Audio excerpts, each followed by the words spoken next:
Hello student, তাহলে চলো এবার আমরা কিছু এমসিকিউ গুলো ডিসকাশনের মধ্যে আসি। যে এমসিকিউ গুলো তোমার এনইটি এর জন্য ভেরি ইম্পর্টেন্ট এই চ্যাপ্টার থেকে, মানে excretory products and their elimination থেকে কোনগুলো তোমার ইম্পর্টেন্ট এমসিকিউ যেটা তোমার এনইটি তে আসতে পারে, এনইটি এর জন্য ভেরি ইম্পর্টেন্ট। চলো সেগুলোকে নিয়ে আজকে আমরা ডিসকাশনের মধ্যে আসি। প্রথম আমরা question, which of the following pairs of the organism are eurycotelic? First answer দাও দেখি। eurycotelic কে आंसर দিতে পারবে ফার্স্ট? এই আজকে আমরা যে কোশ্চেনগুলো ডিসকাস করব এদের মধ্যে সবথেকে ফার্স্ট কে आंसर দিতে পারছো সেটা ইম্পর্টেন্ট। অরিজিৎ, রোহন, দেবদত্তা, রূপসা, শুভাঙ্গী, শিবাঙ্গী, চিত্রাণী, চেষ্টা করো ফার্স্ট आंसर দিতে। Very good. তাহলে চলো, uricotelic, that means the uric acid is the main excretory product. কাদের মধ্যে? তাহলে অ্যানসারটা হচ্ছে বার্ডস এন্ড ইনসেক্টের মধ্যে আমরা দেখতে পাই এরা হচ্ছে ইউরিকোটেলিক, কারণ এরা uric acid is the main excretory product. চলো second question, which of the following are groups of contain the uricotelic animals? মানে এদের মধ্যে কোনটা বলছি আমরা ইউরিকোটেলিক অর্গানিজম? কোন অপশনটা রাইট? চেষ্টা করো সারণী, চিত্রাণী, অটোপি, তিয়াশা। যারা ক্লাসে আছো তারা ইনপুট করো, কারণ এখানে ভুল হোক বা ঠিক হোক সেটা ইম্পর্টেন্ট নয়, তোমরা ক্লাসে আছো কিনা এবং অ্যাটেন্ড করছো কিনা ঠিকমতো সেটা ইম্পর্টেন্ট। সবাই চেষ্টা করো, সবাই সবাই ইনপুট দাও। which one is the most important? very good, সেটা হচ্ছে reptiles, birds, snails and insect. question number 3, which of the following options show a correct matching pair? দেখো আমরা সেই অপশনগুলো বলছিলাম না, সেই ধরনের কোশ্চেন এসেছে। চেষ্টা করো Jishnu, Aditi, Shivangi, Priyam, Pritam, Anushka. which one of the following options show the correct matching pair? man ki uricotelic, birds ki amniotelic, fish ki uricotelic, frog ki uricotelic. Correct matching pair দেখি কোনটা অ্যানসার আসছে আমাদের। ভেরি গুড, সবাই ইনপুট করো। সেটা হচ্ছে ম্যান ইউরিওটেলিক, এটাই কাজ মানে তোমার রাইট ম্যাচিং এর মধ্যে আসছে। পরের question, which of the following is the most toxic excretory product? আমি আজকে পড়াবার সময় বলেছিলাম তোমাকে কোনটা সবথেকে বেশি টক্সিক। চেষ্টা করো অনুশ্রী, তিয়াশা, সুন্দর, চেষ্টা করো ফটাফট। ভেরি গুড, সবাই সবাই ইনপুট করো, সবাই ভেরি ফাস্ট। রোহন, অরিজিৎ, মাসুম, অঙ্কিতা, শ্রেয়া, তোমরা যদি ক্লাস করে থাকো, সৃজনী, সবাই ইনপুট করো, তোমাদের নামগুলো দেখতে চাইছি আমি। সেটা হচ্ছে অ্যামোনিয়া, এদের মধ্যে সবথেকে বেশি টক্সিক। Very important question. এবার আমরা, এটা হচ্ছে আমাদের ইন্ট্রোডাকশন টপিকটা ছিল। আজকে আমরা পরের কোন টপিক ডিসকাস করেছি? Human excretory system. দেখো এখান থেকে কি ধরনের এমসিকিউ আসতে পারে। which of the following does not constitute a part of single uniforous tubules? কোনটা এর মধ্যে পার্ট নয় বলো তো? distal convoluted tubule, collecting ducts, Bowman capsule and loop of Henle does not constitute a part of single uniforous tubules.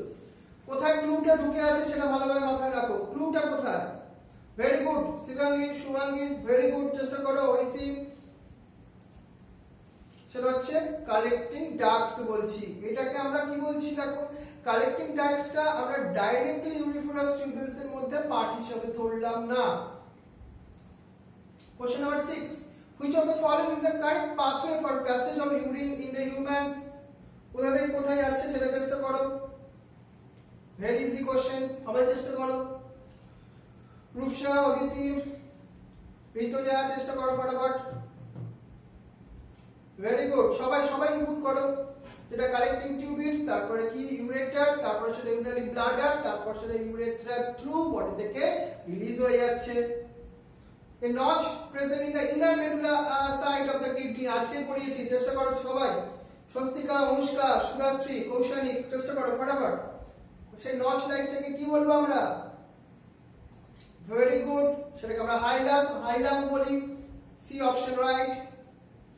columns of peritoneum of the kidney, mammals are formed in the extension of, কোথায় সেটা present থাকছে? কোন এক্সটেনশনের part? columns of peritoneum। question number 8, Shivangi, অটোপি, সুকন্যা, চেষ্টা করো ফটাফট, কি হবে সেটা? ভেরি গুড, সবাই ইনপুট করো। সেটা আমরা বলেছিলাম কর্টেক্স অফ মেডুলা, মেডুলারি ওই পার্টটার মধ্যেই তো আমরা দেখাচ্ছিলাম কলামস অফ পেটুইটারি যেটা। চলো কোশ্চেন নাম্বার 9 এ আসি। এটা আমরা পরে এক সময় ডিসকাস করব, মানে এটা হচ্ছে একটা অ্যাঞ্জিওটেনসিন মেকানিজম বলে একটা মেকানিজম আছে, বাট তোমরা কেউ যদি জানো বোর্ড লেভেলে তো পড়েইছো, চেষ্টা করো ওই লেভেল থেকে। রেনিন ইজ রিলিজ বাই, কোথা থেকে রিলিজ হয়, আমি একটু হিন্টস দিয়েছি তোমাকে, juxtaglomerular apparatus থেকে। Very good. কোশ্চেন নাম্বার চলে আসি।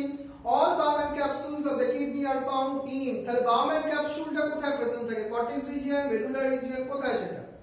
শিবাঙ্গী, চিত্রালী, অরূপী, সুকন্যা, তিয়াশা, দেবাঞ্জন, সুন্দর, ফটাফট এন্টার করো তোমার রাইট অপশন কোনটা মনে হচ্ছে। সেটা হচ্ছে কর্টেক্স রিজিয়নের মধ্যে। আর মেডুলার রিজিয়নের মধ্যে কোথায় কি থাকে, সেখানে থাকে হেনলি লুপস পার্টটা। Very good. চলো আমরা নেক্সট যাই। এটা আমরা পরের দিন ডিসকাশনের মধ্যে আসবো। Podocyte at the cell present in, আমরা বাউম্যান ক্যাপসুলস এর কথা বলছিলাম, সেখানে স্পেশালি এক ধরনের সেলস আছে না, গ্লোমেরুলাস এক ধরনের সেলস আছে। এটা মনে করো সেই ছাঁকনির মধ্যে ছোট ছোট হোলস গুলোর কথা বলছি, যার থ্রু দিয়ে ইউরিন ফর্মেশনের সময় গ্লোমেরুলার ফিল্ট্রেট বেরিয়ে আসে, এক্সিট হয়ে যায় ব্লাড থেকে তোমার বাউম্যান ক্যাপসুলের মধ্যে। কোন পার্টটা, যদি বোর্ড লেভেলের ক্লাস করে থাকো দেখি সেখানে ক্লাস থেকে পারো কিনা। জিষ্ণু কৃত্তিকা, তোমরা চেষ্টা করো ফটাফট। অ্যানসারটা হচ্ছে inner wall of the Bowman capsule, এটা মাথায় রাখবে। এ ম্যালপিজিয়ান বডি, এটা কোশ্চেন ইজি আজকে পড়ানো হয়েছে। ম্যালপিজিয়ান বডি কি আলটিমেটলি কনস্টিটিউট বাই, কি কি থাকে ওর মধ্যে, সবাই চেষ্টা করো। কৃত্তিকা, দিদিদা, শিবাঙ্গী, ফটাফট। ফার্স্ট অনুশ্রী, অভিলাষ, সেটা হচ্ছে option B, glomerulus and Bowman capsule কে একসঙ্গে আমরা কি বলি, ম্যালপিজিয়ান বডি। নেক্সট চলে আসি আমরা, which of the following is not correct with the respect to the kidney, কোনটা এর মধ্যে নট কারেক্ট বলেছি, নট কারেক্ট। শ্রাবণী, শুভাঙ্গী, শুভানী চেষ্টা করো ফটাফট।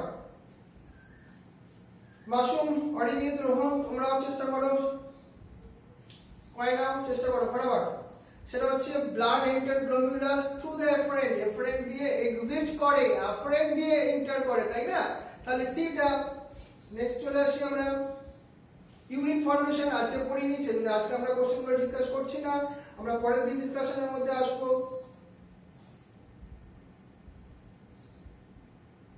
এখান থেকে একটা কোশ্চেন দেখো,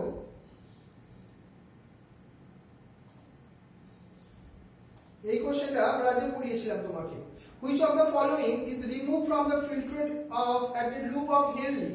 Loop of Henle থেকে কোনটা রিমুভ হয়, কোন সাবস্টেন্সটা বলো দেখি কোনটা? Ammonia, acid, hormones, water, glucose, কোনটা? এদের অপশনগুলোর মধ্যে শুভ্রাণী চেষ্টা করো, শিবাঙ্গী চেষ্টা করো, শুভাঙ্গী চেষ্টা করো, কোনটা হেনরি লুপ থেকে? সেটা হচ্ছে ওয়াটার মলিকিউলস গুলো। কোন আর্মটা থেকে, অ্যাসেন্ডিং না ডিসেন্ডিং? ডিসেন্ডিং আর্মটা থেকে। Very good. চলো এবার এটা আমরা পরের দিন ডিসকাস করে নেব, আমরা এখনো পড়িনি এটা।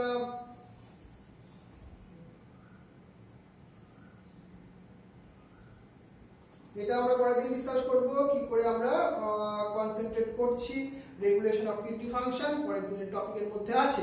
তাহলে আজকে আমরা এই ধরনের কিছু এমসিকিউ গুলো ডিসকাস করলাম, যেগুলো আমাদের আজকে পড়াবার পার্টস এর মধ্যে ছিল। তাহলে তুমি মোটামুটি একটা বুঝতে পারলে, আইডিয়া পারলে কি ধরনের এমসিকিউ গুলো আসতে চলেছে তোমার নেক্সট দিন আমার পরীক্ষায়, মক টেস্টে এবং তোমার এনইটি এক্সামের জন্য। খুব ইজি। আজকে তাহলে আমাদের এতখানি থাকলো। তোমরা খুব সাবধানে থাকবে এবং বাড়িতে থাকবে আর মন দিয়ে পড়াশোনা করবে। এই সময়টা তোমাদের জন্য ভেরি ভেরি ইম্পর্টেন্ট। আর মাসুম বলো করো, বাবরিজিৎ, রোহন, আর যারা তোমরা ক্লাস 12 এ আছো বাট ক্লাস 11 এর ক্লাসগুলো করছো, কয়না বা আমাদের রূপসা, শুভা, সঙ্গীতা, তারা তোমাদের জন্য দেখবে একটা স্পেশাল আমরা মক টেস্ট কন্ডাক্ট করছি। হ্যাঁ, এই মক টেস্টগুলো তোমাদের জন্য ভেরি ইম্পর্টেন্ট। যারা ক্লাস 12 এ আছো তারা 11 এর পুরো ব্যাপারটাকে রিভিশন দাও, এটা ভেরি ইম্পর্টেন্ট। ওই টেস্টগুলো কিন্তু তোমার রাত 9টায় ঠিক টাইমে তোমাদের জন্য শুরু হবে, তোমরা কিন্তু অ্যাটেন্ড করবে। ক্লাস 12 এর স্টুডেন্ট যারা 11 তাদের হয়ে গেছে তাদেরকে বললাম। ওকে, তাহলে আজকে আমাদের এতখানি। তোমাদের জন্য ভালোভাবে পড়াশোনা করো। তাহলে with you best of luck. Thank you very much.